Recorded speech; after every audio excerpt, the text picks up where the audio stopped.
Yo, what's up, everybody? This is Kevin Sack getting you another segment of Victory Sundays. Victory Sunday, I like to talk about football, basketball, baseball, hockey, and even hockey. Because if you know anything about me, I love sports, and this is my opportunity to give y'all the most raw and uncut filtered version of me. And if you've been living underneath a rock lately, y'all, speaking of sports, y'all, the MLB trade deadline just recently passed by, y'all.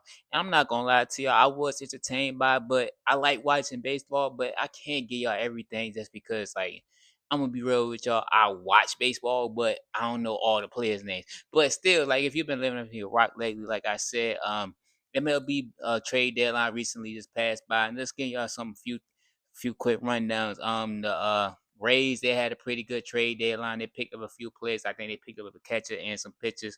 The Red Sox picked up a catcher from the Orioles, who was a dog. And then you also had like the likes of the Cubs, who picked up, I think, another pitcher or something like that, because they was a strong offensive team, but they needed to pick up some some pitching help.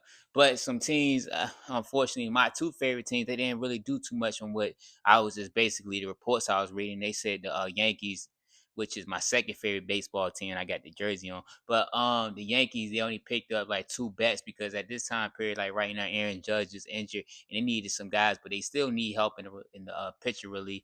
And then my Atlanta Braves, man, they didn't do too much, man. They just picked up a pitcher. I think someone else, I think they picked up actually two pitchers. One is a relief pitcher and another one's a starting pitcher. But they both, from what I heard, is kind of mid.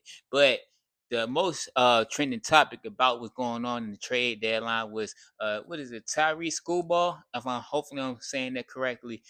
Two-time Cy Young winner of the formerly Detroit Tigers, was traded to the Los Angeles two-time champion Los Angeles Dodgers. And this has been controversial just because, like, like, like the pretty much is like the biggest thing that's been coming up recently is just that, like, the that is there's a lockout eventually coming up soon if they don't reach a CBA agreement. And one of the things and the reasons why is because, like, they trying to incorporate a salary cap, and just for reasons like this. Because if y'all know of anything about the Dodgers, man, they've been like pretty much like almost an all-star team, all-world team, man. They got so many guys, so. And even in this trade itself, like the trade for us two-time Cy Young winner like Schoolball, they only traded their prospects. And if you know anything about prospects, those are basically double A, triple A, and single A guys who they project to be good players. But you only trade five prospects instead of the trading away any your all-star players. That is insane to me. That's to think that, like, yo, they haven't, you know, they ain't trading none of their good guys away. And even with the Dodgers, man, like they've been manipulating not necessarily the salary cap, but the what is the tax thing, whatever, like, like the not even the tax, but the income tax, whatever. And like they've been kicking the can down the down the line, even like for instance with that Shohei Ohtani thing. So it's just like people are upset about it. They're saying like, see, this is the reason why, like, they're trying to get a salary cap. But on to another topic. The NCAA, not necessarily NCAA, but a Colorado judge recently ruled that athletes that graduated in the year of 2022 from high school, of course, they actually are allowed to get their fifth year eligibility. If you know anything, I did a video a while back ago on talking about how players get the 5 for 5 now for Division One. They actually just recently said that Division 2 athletes now will be able to get the 5 for 5 too as well. But they're voting on that actually right now.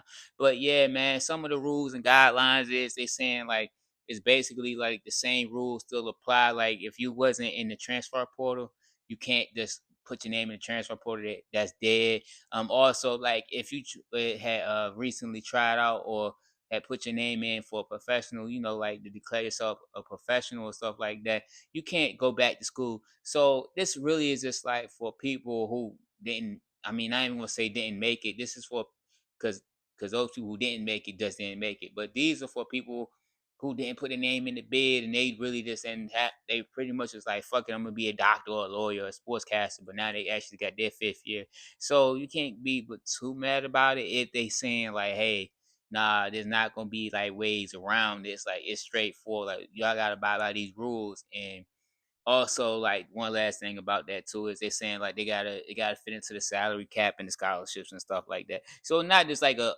crazy loophole like a lot of athletes been getting over recently with the NCAA.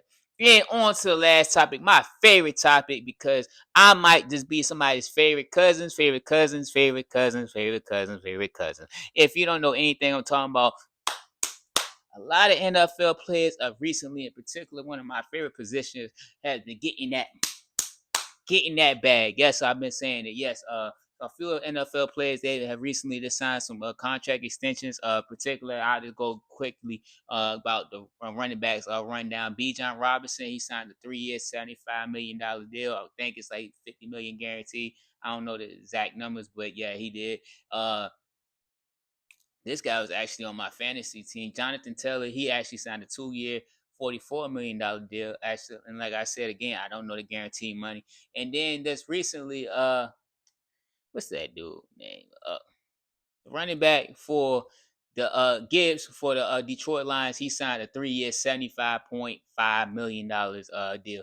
They all up in the 20 million dollar deals. And they also, with that just being said, they also signed like the top 2 or 3 highest $1 million deals, contracts that running backs can get. So congratulations to those guys. Also, some more rundowns, some quick contracts that got signed. Darnell White signed a 4 year, $116 million deal at the right tackle for the Chicago Bears. And Zay Flowers for the Baltimore Ravens signed a 4 year, I'm believing like $140 million deal for the Baltimore Ravens, making him like I think like the third or fourth highest receiver paid in NFL history on the same basically the same average per year as Jets, the Minnesota Vikings. So I just want to say congratulations to those guys because well deserved, man. Y'all work y'all tails off just to get to this moment. And that's why we say like, man, like young guys like work hard. Like yes, the NCAA is gonna be there, but that NFL bag is still more different, y'all. And like this is a little bit extra bonus topic because y'all can see my big Washington Commanders flag in the motherfucking background. Yes, sir, I said it. But Stephon Diggs, speaking of signing that bag. He actually just recently signed with the Washington Commanders for 1 year, $12 million deal.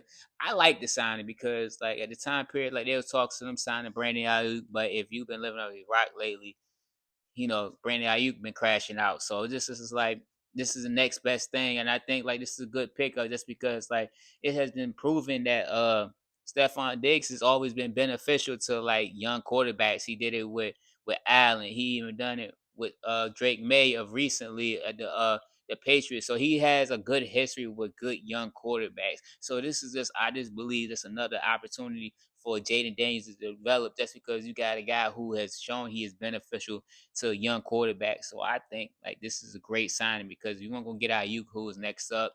I mean, there is some other guys that's still in there, like Allen. We know Tyreek Hill, his knee is still messed up. I mean, just to name a few of them guys. But I think like this was the next best available guy that you can get, and I like the signing. So yeah, I think he's gonna do great things. And so, with all that being said, congratulations to them NFL players. I might be your third, fourth, fifth, seventh, eighth, ninth cousin. I hope you still go down that line. Pause. But with all that being said, y'all, this is Kevin Sykes, and I'm out this bitch.